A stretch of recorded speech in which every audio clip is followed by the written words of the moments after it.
নমস্কার সবাইকে, আমার নতুন রেসিপিতে সবাইকে স্বাগত। রেসিপিটি শেষ পর্যন্ত দেখার অনুরোধ রইল। আর যারা এখন আমার চ্যানেলটিকে সাবস্ক্রাইব করেনি, প্লিজ সাবস্ক্রাইব করে পাশে থাকবেন আর ভালো লাগলে লাইক এবং শেয়ার করে দেবেন। আজ বানাবো মুখরোচক ডাল চানাচুর, যেটা ছোট থেকে বড় সবাই খুব পছন্দ করে। ডাল চানাচুর বানানোর জন্য ছোলার ডাল নিতে হবে। ছোলার ডাল 5 থেকে 6 ঘন্টা ভিজিয়ে রাখতে হবে।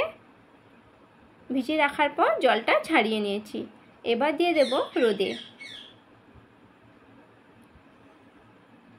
এইভাবে একটা পরিষ্কার কাপড় দিয়ে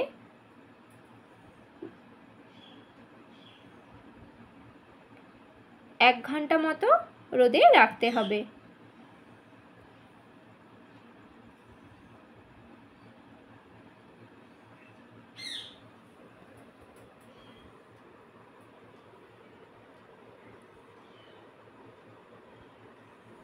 এক ঘন্টা হয়ে গেছে। এবার রোদ থেকে ডালগুলো তুলে নিচ্ছি।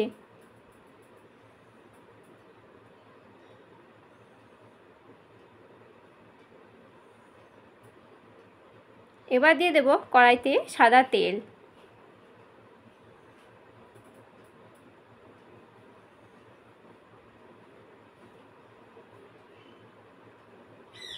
তেল গরম হয়ে গেলে ডালগুলো দিয়ে দেব।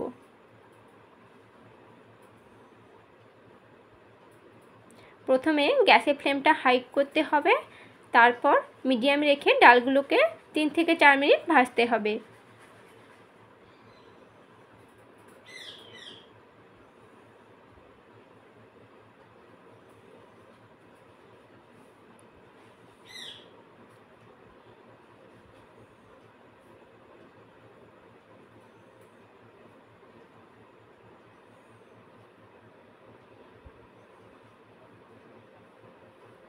ডাল ভাজা হয়ে গেছে।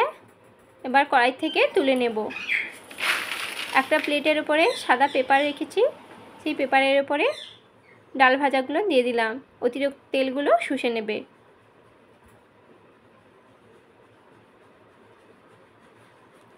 এরপর বাদামগুলো ভেজে নেব।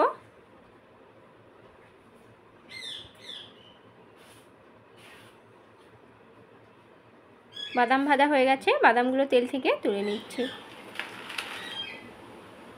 এইভাবে 1 থেকে 2 মিনিট রাখার পর অতিরিক্ত তেলটা কাগজ শুষে নেবে। এরপর প্লেটের মধ্যে নিয়ে নেব। এরপর মিশিয়ে নিতে হবে মশলাগুলো। মশলার মধ্যে নিয়েছি 2টো জলজিরার প্যাকেট। 2টো জলজিরার প্যাকেটই মিশিয়ে নেব।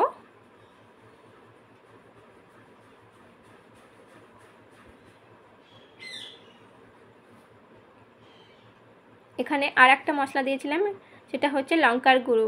লঙ্কার গুঁড়ো ভিডিও করাটা ভুলে গেছি, তাই আপনারা লঙ্কার গুঁড়োটা মিশিয়ে নেবেন।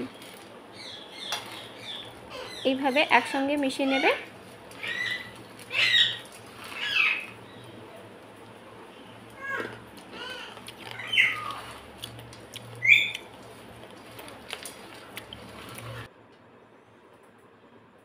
এই ডাল চানাচুর বানিয়ে আপনারা বাড়িতে 2 থেকে 3 মাস স্টোর করে রাখতে পারেন। ভালো লাগলে অবশ্যই চ্যানেলটিকে সাবস্ক্রাইব করে আমার পাশে থাকবেন।